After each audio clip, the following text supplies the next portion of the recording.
nggak mobil kelihatan? Nggak kelihatan juga ya? Nggak, biar kayak James Bond-nya saya gitu loh. Nanti langsung saya cari di Google deh. Gus, pertama-tama terima kasih Gus sudah nyempetin waktunya untuk Tempo TV.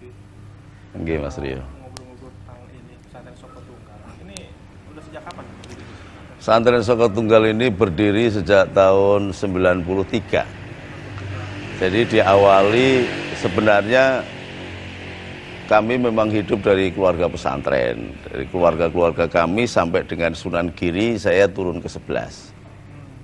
Dari canggah kami Sultan Abdul Hamid. Cuman pendirian ini tidak disengaja.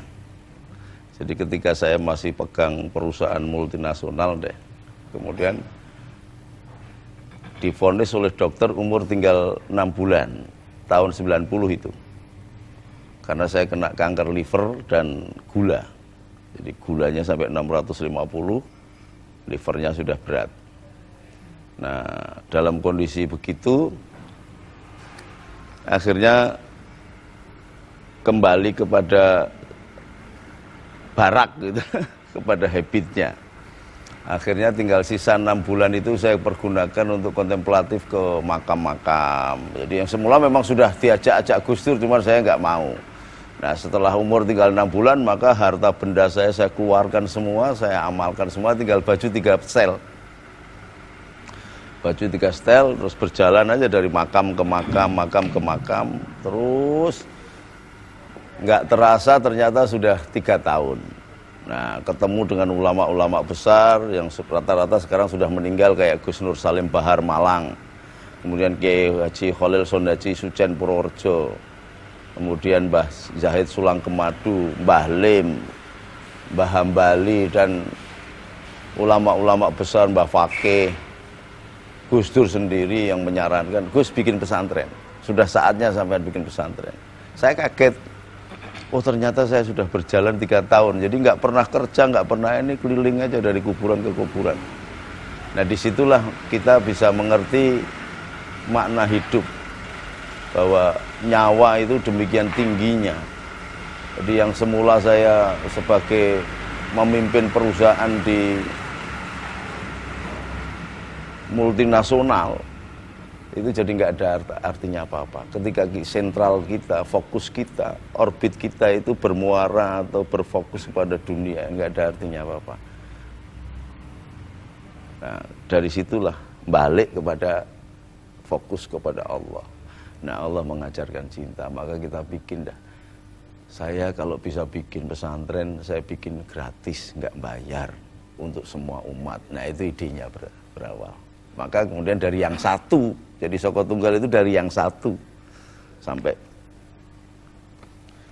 Jadi ini berdiri pesantrennya juga salah satunya atas dorongan Gus Dur juga.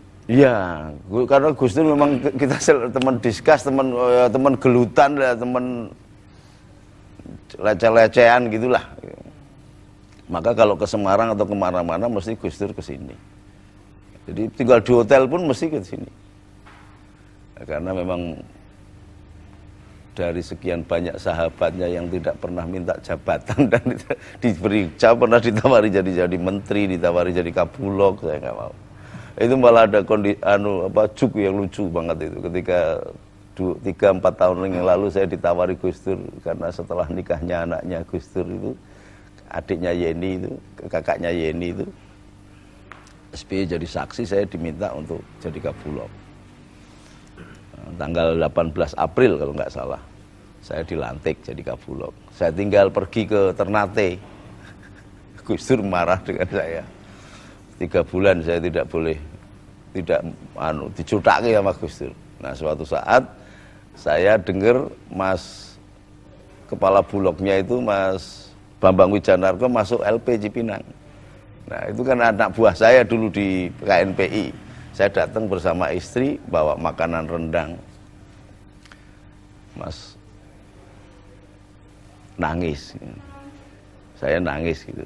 Terus Mas Bambang itu ngomong, Gus nggak usah nangis, Gus, saya sabar kok. Nggak apa-apa. Bukan Mas Bambang, saya ini nangisi diri saya. Kalau saja saya terima jabatan itu, saya yang ada di dalam, bukan sampean yang ada di dalam. Nah terus ditelepon sama ajudannya. Kebetulan waktu itu yang nelpon si Latif. Latif ngebel, Gus, diajak ngobrol. Gus Dur nggak ada temen ini. Oh ya, saya datang ke sana. Saking putih Gus, monggo. Nil Imas Wijanarko. Lah pripun kabare? Angger di penjara. Lah nggih Gus, kalau seandainya saya dulu terima tawaran sampean, saya kan yang di penjara Gus. Nah, Gus Dur itu dengan entengnya ngomong, karena saya tahu sampean mesti menolak, maka saya tawarkan ke sampean, tidak saya tawarkan ke yang lain gitu loh. Jadi kalau menang dewi kan Gus Dur itu gitu. Terus kalau pesantren Sokotiwali sendiri ini pesantren seperti apa sih Gus? Di pesantren ini sesungguhnya mengajarkan kepada kita tentang semangat menghargai manusia. Jadi bukan apa-apa. Jadi berangkat belajar menghargai manusia karena Allah sendiri memuliakan manusia. Wa idza karomna ala bani Adam.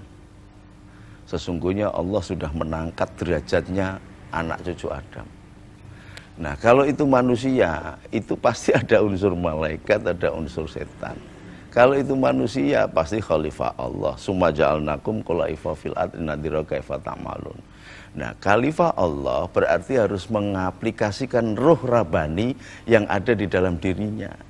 Karena ketika manusia itu masih dalam bentuk lumpur, itu tidak dihargai sama sekali oleh malaikat, oleh iblis. Jadi disendekke aja di pinggiran surga kan gitu, diludahin dan sebagainya. Nah ketika begitu ditiupkan rohnya, baru manusia itu menjadi berharga. Salah satu contoh sederhana adalah gampang. Ketika orang ini mati, saya mati, itu bukan disebut Gus Nuril lagi, tapi disebut mayit. Dan orang sudah tidak akan berdekatan begini, nggak mungkin, karena rohnya hilang. Nah, roh itulah yang menjadikan manusia itu menjadi berharga. Di antara roh itu ada roh Rabbani yang bernama Ar-Rahman. Allah tidak akan murka, Allah tidak akan marah. Meskipun kita ini melacur, korupsi, maling, bermaksiat, macam-macam, Allah cinta. Menunggu sampai batas terakhir nyawa di sini. Makanya sampai di sini kita tunjukkan teman-teman pendeta, kita undang, kita berdoa di sini, nggak masalah. Karena Allah sendiri itu mengatakan kulitullah awitur rahman ayam matata'u falahul asmaul husna. Panggillah aku ini Allah atau Allah atau Ar-Rahman yang Maha Kasih, atau nama-nama yang baik. Jadi ketika ada teman pendeta memandang Bapak itu baik, atau Yahweh baik, atau teman-teman dari pedanda mengatakan Sang Yang Widiwasa baik, atau yang tukang ngecat Lombok itu nama yang baik, tidak masalah. Jadi manusia itu yang harus dihargai. Oleh sebab itu dia harus mengaplikasikan roh Rabbani, roh ketuhanan yang bernama Ar-Rahman.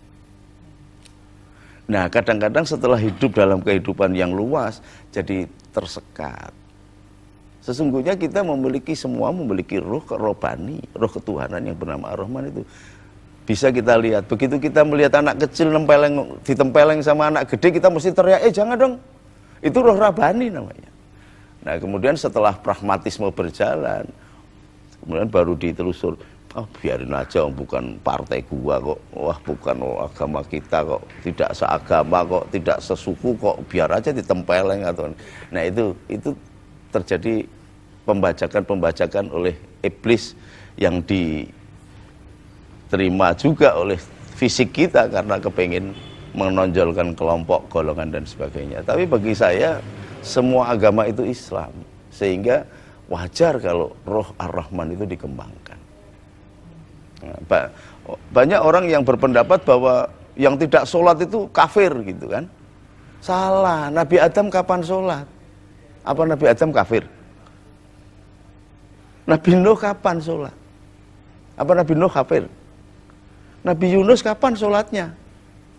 Wong risalah sholat itu diberikan kepada Rasulullah setelah Rasulullah berumur 43 tahun, itu pun setelah Isra wal Mi'raj. Sebelumnya juga Rasulullah nggak sholat gitu loh.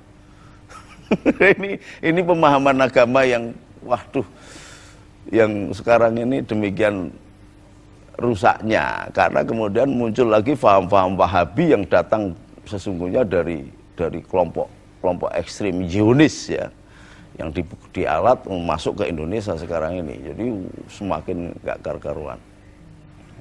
Terus kalau implementasi sendiri Gus di sini tentang keagamaan, multi agama itu seperti apa? Santri kita ada yang Kristen, ada yang Hindu, ada yang apa, pendeta-pendeta pada kesini silakan. Kami belajar kalau di Rawamangun begitu, ketika saya menyampaikan materi pelajaran, banyak romo-romo dari katedral datang. Ya tidak masalah. Wong Islam itu sesungguhnya agama yang disempurnakan. Jadi mau ngupas bedanya yang mana? Kalau mencari bedanya saya sama sampean juga berbeda, padahal sama-sama gondrongnya loh. Ya kan? Kalau dicari bedanya berbeda. Kalau dicari samanya sama.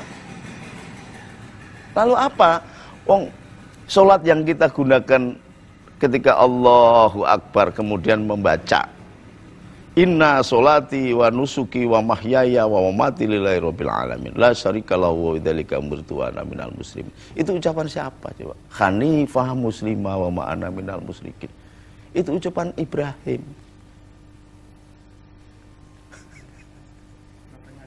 Iya, ketika kita membaca wahuyi lagi bijitinah lati itu so kita lagi rotuban janian, itu ucapan siapa? Itu ucapan Jibril kepada Maria, ibundanya Yesus atau Isa Al-Masih, karena Yesus kelaparan.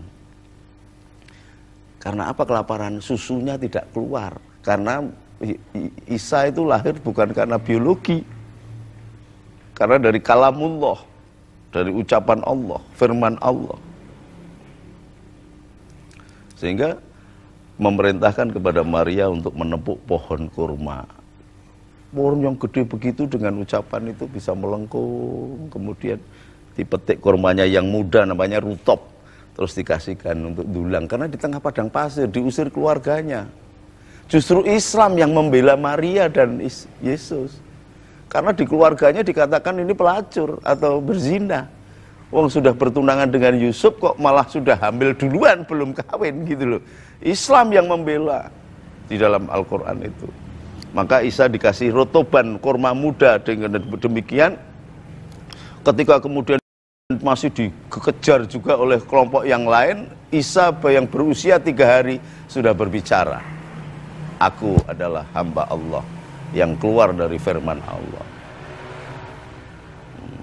Jadi itu untuk Maria. Jadi sesungguhnya banyak orang yang tidak paham dengan agamanya. Nah kalau santrinya itu ada yang Kristen, Katolik, Konghucu, Hindu, Buddha, itu belajarnya seperti apa? Belajar hidup saja. Apa jeleknya ketika kita mempelajari Kristen, mempelajari Injil? Apa jeleknya kita mempelajari Taurat? Apa jeleknya kita mempelajari Hindu dan Buddha? Orang Islam itu kitabnya adalah orang yang dianggap beriman. Menurut versi Islam adalah amantu billahi, percaya kepada Allah, wa malaikatihi, percaya kepada malaikat, wa kutubihi. Jelas kitabnya itu disebutkan kitab 4. Taurat, Zabur, Injil, Al-Quran. Nah kalau kita mempelajari bagaimana? Ya harus dong. Sama halnya mereka juga harus mempelajari. Sekurang-kurangnya supaya tahu bahwa kitabnya itu yang dari Allah, dari langit itu begitu. Wong ini yang namanya Kristen, Katolik, Yahudi kan agama samawi, agama langit, agama Ibrahimiyah. Nah kan bagaimana dia bisa mengklaim bahwa agama Katolik atau Yahudi atau Islam disediakan surga oleh Allah, kalau diri keturunannya sendiri aja nggak bisa rukun, bagaimana? Surga itu tempatnya orang yang berdamai, orang yang mensucikan ke Allah. Kalau di dunia mereka tidak bisa rukun, mana mungkin Allah menyediakan surga untuk orang Kristen, Katolik, orang Islam? Nggak mungkin dong. Saya punya anak nih, 1, 2, 3. Sampai nggak rukun terus. Sampai sing nakal terus. Nakali adik-adiknya. Saya marah pasti. Sekurang-kurangnya tak tempeleng kan gitu. Sayangi dong adiknya. Hormati dong kakaknya. Kayak kan mesti begitu. Nggak mungkin Allah membiarkan saja. Nah kita ini, saya sampean kenapa punya ketertarikan untuk begitu, itu bagian di antara skenario Allah untuk menjabarkan agama itu dengan cara damai. La ikraha fiddin, tidak ada paksaan dalam agama. Semua agama itu Islam. Semua agama itu Islam. Allahu Rabbuna wa Rabbukum, lana a'maluna walakum a'malukum, itu Quran itu. Aku ini Allah, Yahweh, ilah. Tuhanmu dan Tuhan mereka. Bahwa lana a'maluna walakum a'malukum. Bahwa engkau menyembah begitu, dia begini, sama saja. Maka suatu saat itu di dalam satu kisah perjalanan Nabiullah Musa berjalan, ada orang yang menyembahnya itu begini. Ya Tuhan, kalau seandainya engkau ada di hadapanku, akan aku rapikan kumismu, aku potong kukumu, aku cukur rambutmu, bahkan engkau capek ngurus umat dan alam semesta ini, tak pijiti tubuhmu. Musa dengar begitu marah mau ditendang. Kemudian diingatkan oleh Jibril, jangan, risalahmu, agamamu belum sampai ke mereka. Dan Allah tahu mereka beribadah begitu, caranya begitu. Jangan dilarang. Karena Allah la tudrikuhul absaru wa huwa yudrikul absara wa huwal latiful khabir. Allah itu tahu kemerseking atine manusia. Dalam bahasa apapun, bahkan kemerseknya hati aja tahu. Kita batin apa aja Allah tahu. Jadi apalagi dengan bahasa dan ucapan, dan Allah sendiri kan yang mengajarkan kalam. Bentuk kalam yang menjadi manusia adalah Isa kan? Nah, ya Allah sendiri yang mengajarkan kalam. Terus di sini ada berapa santrinya, Gus? Sekitar 1.500-an. 1.500. Itu apa, kalau ada perbedaannya itu belajar antara santri yang muslim sama yang non muslim? Enggak, kita gabungkan aja sama. Saya anggap aja mereka orang Islam semua. Belajar apa tuh, Gus, kalau misalnya digabung gitu? Ya ada yang sekedar untuk menambah perbendaharaan pengetahuan khasana Islam, ada. Bahkan ada sahabat saya yang sampai pendeta mengambil doktor hukum Islam, namanya Pendeta Gunarto. Oh, dulu masternya master hukum Islam. Sekarang ngambil doktornya tasawuf malahan. Tetap Kristen ya? Tetap Kristen. Tetap Kristen. Terus kalau keseharian nih, Gus, santri gitu ya, bentuk toleransi terhadap non muslim itu seperti apa, Gus? Oh, udah kita nggak beda-bedain. Yang penting mereka hidup bareng, makan bareng, masak bareng, tidur bareng. Nah, itu apa? Kenapa harus dibedain? Itu Ibrahim punya anak dari istri yang pertama namanya Ishak. Istri yang kedua namanya Ismail. Ishak ini kemudian menurunkan Yakub. Yakub menurunkan Esau. Dari Ishak ini menurunkan Esau dan Yakub. Ini menurunkan sampai ke Nabiullah Yusuf. Ini terus ke bawah sampai ke Musa. Sepupunya Ibrahim namanya Lut. Ini terus. Jadi semuanya saudara kok. Maka di dalam Al-Quran disebutkan semua nabi itu saudara dari bapak yang sama. Ibunya saja yang berbeda. Saudara. Kalau metode yang digunakan di pesantren ini, kita nggak pakai metode-metodean. Jadi kita ngaji aja biar dia dengar. Kita membahas kitab tasawuf, kita membahas apa, mereka mendengar. Kalau ada yang bertanya silahkan bertanya, jawab biasa. Jadi tidak kemudian ditandai oh ini Kristen, oh ini Islam, enggak. Mengalir aja. Tanpa ada maksud untuk menarik mereka gitu. Oh enggak, butuh apa? Al-Islamu ya'lu wa la yu'la alai. Islam itu akan jaya dan dijayakan oleh Allah. Wallahu darul Islam. Lah kalau pakai ditarik-tarik bagaimana wong yang sudah Islam aja nggak pernah di rumah itu, yang gelandangan-gelandangan pinggir jalan ngemis-ngemis itu kan Islam semua. Buat apa? Yang jadi copet, yang jadi maling itu pada Islam semua, kita nggak bisa kobrok, malah mau menarik orang-orang baru yang sudah beragama diopeni orang. Itu apa? Nah, konsep yang diterapkan di pesantren ini apakah semacam apa ya? Semacam bentuk keprihatinan terhadap hubungan antar agama yang ada di luar? Sebenarnya kita ingin membangun satu isme baru. Isme Islam ala Indonesia. Ya. Jadi Kristen ya ala Indonesia, bukan Eropa minded. Bukan Arabik minded. Gimana tuh Gus, ala Indonesia? Nah, ala Indonesia ya kehidupan Islam yang demikian ini. Yang enak bermula dari akar budayanya, saling tenggang tutur sapa, saling tegur sapa, saling bersaudara, tidak pernah ribut.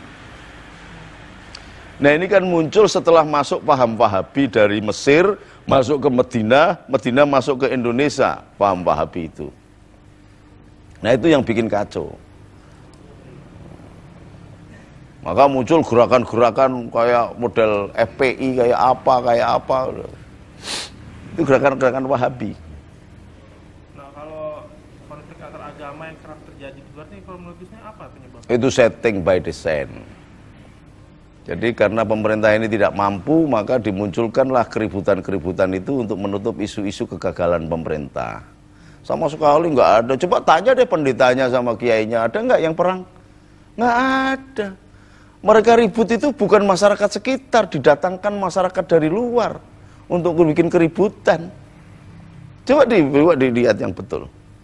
Apa ada? Jadi memang ada satu kontraktor keributan, kontraktor teroris, kontraktor pemasang bom. Itu mah yang paham tentara sama polisi saja. Masa ada pesantren-pesantren bikin bom? Kalau teroris itu bagi pesantren jadi makanan sehari-hari. Terong diris-iris itu namanya teroris. Nggak ada orang yang mengaplikasikan kedamaian. Ada hadis yang mengatakan mangkana yu'minu billahi wa bil yaumil akhir fal yukrim jarahu, tidak dianggap orang beriman kepada Allah dan dari akhir yang tidak cinta kepada tetangganya. Tetangga agama, tetangga rumah, tetangga kota, tetangga negara, tetangga. Di dalam Kristen juga malah disebutkan kitabnya di Matius 5, kalau enggak Matius 6. Kalau engkau mengaku tinggal di dalam terang tetapi engkau tidak mencintai saudaramu, sesungguhnya engkau tinggal di dalam gelap sampai sekarang. Lalu apa bedanya, yang mana yang beda? Yang jadi persoalan itu ketika kiainya dan pendetanya jadi maklar surga dan neraka, itu yang bikin ribut.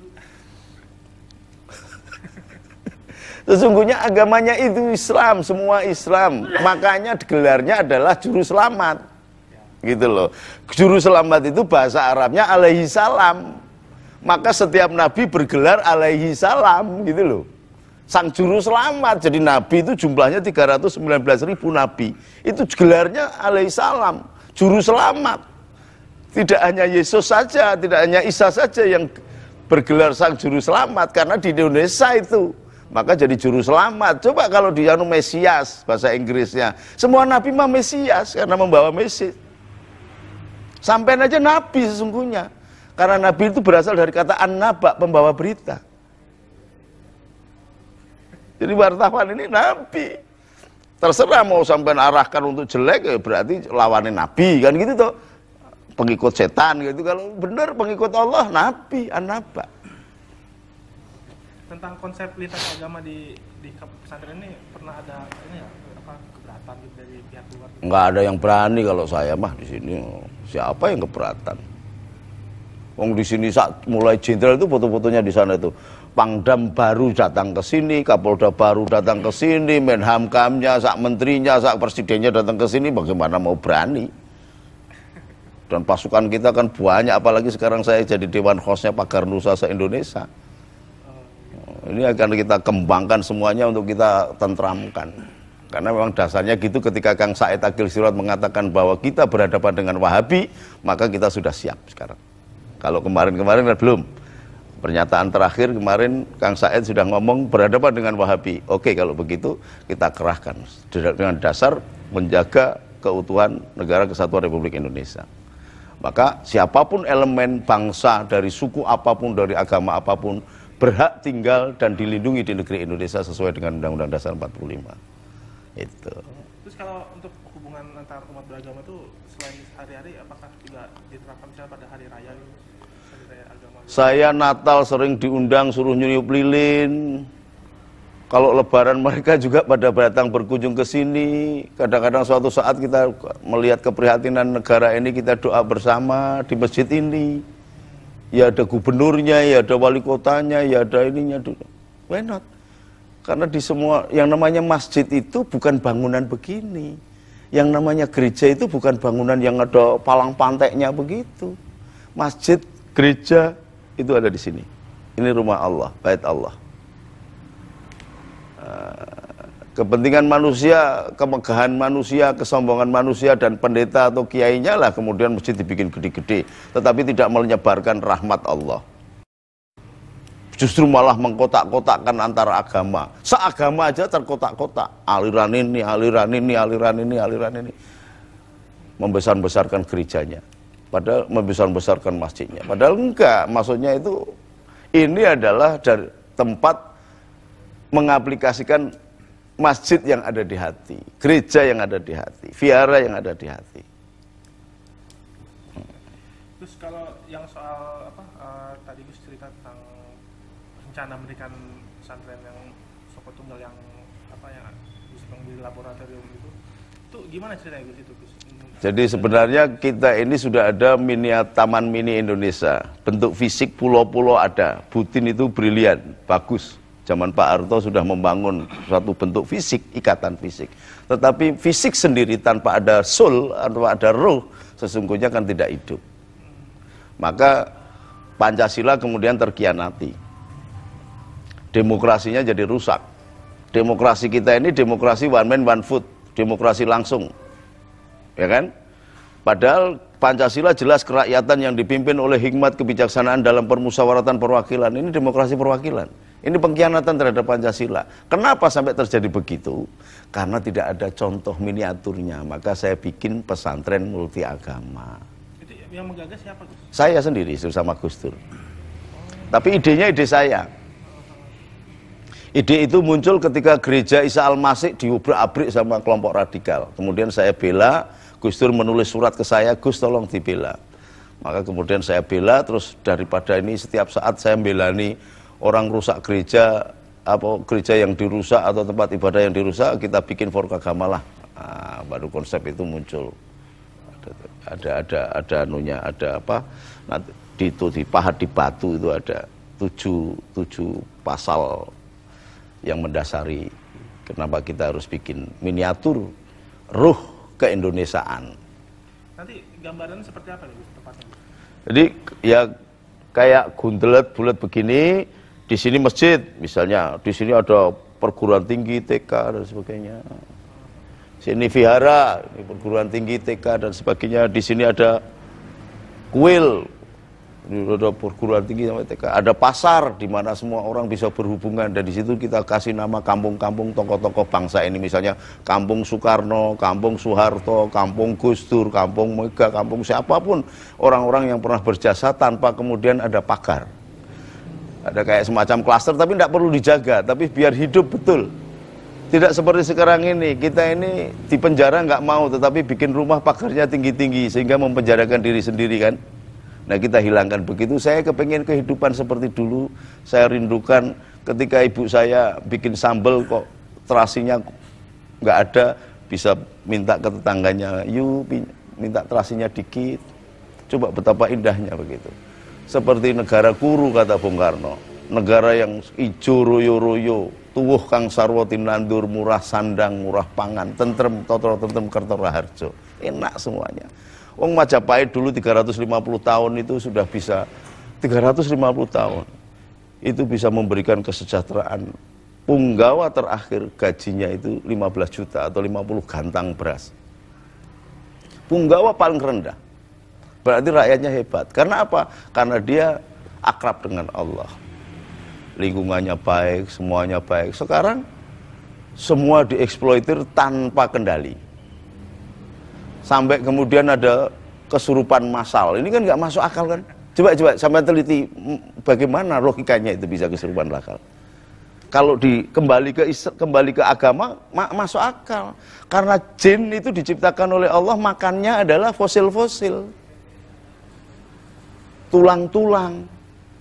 Nah ketika ini membusuk menjadi batu bara, menjadi tambang ini, diangkat, dibawa ke luar negeri, bubar ini. Makanannya hilang, dia cari makanan keluar. Semula mereka tinggal di gunung-gunung batu bara, di sini. Bukan ditahan loh, mereka makan karena memang habitnya di situ. Begitu ini dibawa ke Cina, semua batu bara diambil ke Cina, pasir besi diambil ke Cina. Padahal kelompok-kelompok makhluk Allah yang namanya jin itu makanannya begitu. Diambil, dibawa ke luar negeri. Kalau masih di sini nggak apa-apa. Sudah begitu, karena Allah mengatakan bahwa gunung itu adalah paku-pakunya bumi, diambil beribu-ribu, berjuta-juta ton. Terjadi ketidakseimbangan, maka muncul tsunami-tsunami baru. Sederhana itu logikanya. Sampai sekarang kenapa belum terrealisasi itu, Gus? Yang tempat yang tadi Gus bilang. Ya ini memang nampaknya harus ada langkah-langkah yang dijiwai dengan Allah dan malaikatnya. Nah selama ini pemerintah pusat maupun daerah ini kan masih dijiwai spotnya itu adalah kekuasaan. Spotnya itu adalah sektarian. Spotnya itu adalah harta dan benda. Tidak pernah melihat spot itu adalah keadilan. Kalau keadilan itu adalah warna Allah, nama Allah dari Adala. Kalau spotnya adalah Ar-Rahman, cinta, kasih, maka itu nama lain dari Allah. Itu akan jadi baik. Maka tidak ada upaya ke sana. Saya sudah sampaikan ke gubernur, saya sudah sampaikan ke Mabes TNI, semuanya sih tepuk tangan, semuanya hebat. Tapi lebih rela dimakan oleh koruptor-koruptor itu daripada lebih rela membangun hambalang yang 2, sekian triliun untuk hanya sekedar fisik jasad saja. Tapi pembangunan rohnya tidak ada. Padahal ini ideologi yang sangat luar biasa.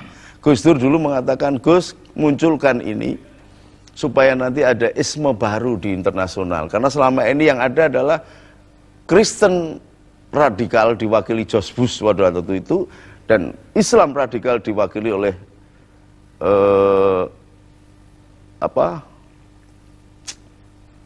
siapa itu teroris itu? Osama bin Laden.